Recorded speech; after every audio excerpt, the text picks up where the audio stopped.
வணக்கம். இப்பதிவில் லிங்க செந்தூரம் பற்றி காண்போம். தேவையான சரக்குகள்: சுத்தித்த லிங்கம், ஆற்று தும்மட்டி, இவை இரண்டும் தான் தேவையான சரக்குகள்.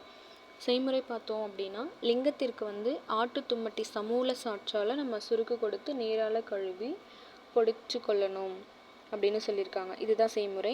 மருந்தளவு பார்த்தோம்னா 50லிருந்து 100 மில்லிகிராம் 2 வேளையாக நம்ம கொடுக்கலாம். அனுபானம் தேன். தீரும் நோய்கள் பார்த்தோம் அப்படின்னா குளிர் சுரம், வழி ஐய நோய்கள், மேக நோய்கள், இவையெல்லாம் தீரும் நோய்கள். அடுத்ததாக உலோக மண்டூர செந்தூரம். மண்டூரம் அப்படின்னா என்னென்னா, கொல்ல நுழையில் இரும்பால் விடப்பட்டு அக்னியில் வெந்து மெழுகின் பதத்தில் கட்டியாகிறது. கொல்ல நுழையில் நம்ம இரும்பை போட்டு வேக வைக்கிறப்போ அந்த தீயிலிருந்து மெழுகு பதத்தில் ஒன்று வெளியில் கட்டியாகும். அதுதான் மண்டூரம் அப்படின்னு சொல்லியிருக்காங்க. தேவையான சரக்குகள் பார்த்தோம் அப்படின்னா, இரும்பு கிட்டப்பொடி அல்லது மண்டூரம், கரியுப்பு, வெடியுப்பு, அட்டுப்பு, வளையலுப்பு, இந்துப்பு, ரசம், கந்தகம், இவைகள் எல்லாம் சுத்தித்தது. சுக்கு, மிளகு, திப்பிலி, கையாந்தகரை அல்லது கரைசாலை, அதுக்கப்புறம் துளசி, இவைகள் எல்லாம் தேவையான சரக்குகளை குறிப்பிட்டிருக்காங்க. இதோட செய்முறை பார்த்தோம் அப்படின்னா, 1 முதல் 11 வரை உள்ள சரக்குகளை நம்ம கல்வத்தில் போட்டு பொடிச்சுக்கிறோம். அதை பொடிச்சதுக்கப்புறம் கையாந்தகரை சமூல சாற்றால் 12 மணி நேரம் அரைச்சி 20 வரட்டியில் நம்ம புடமிடுறோம்.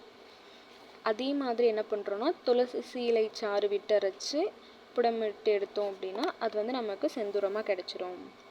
இப்போ மருந்தளவு என்ன குறிப்பிட்டிருக்காங்க அப்படின்னா, 30 முதல் 65 மில்லிகிராம் வீதமாக 7 வேளை கொடுக்கலாம் அப்படின்னு சொல்லியிருக்காங்க.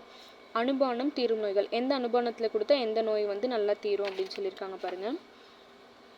நீரில் கொடுத்தோம் அப்படின்னா வழி நோய், தேனில் கொடுத்தோம் அப்படின்னா முப்பினி, அசீரணம், மந்த நோயில் பிறந்த சுரம், இவைகள் எல்லாம் தீரும்.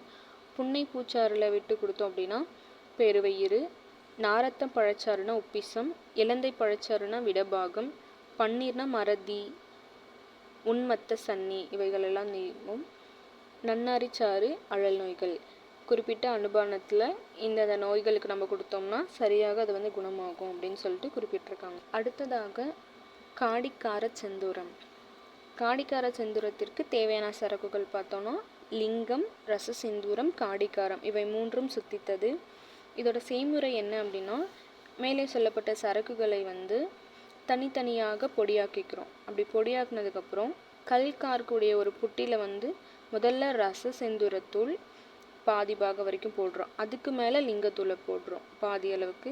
அதுக்கு மேலே காடிக்காரத்தூளை நம்ம போடுறோம். பிறகு மிகுதியாயுள்ள லிங்கத்தூளையும் அதுக்கு மேலே ரச செந்தூரத்தையும், அதாவது காற்று நுழையாதபடி நம்ம மூடிடுறோம். இப்படி அடுக்கடுக்காக கொட்டிடுறோம்.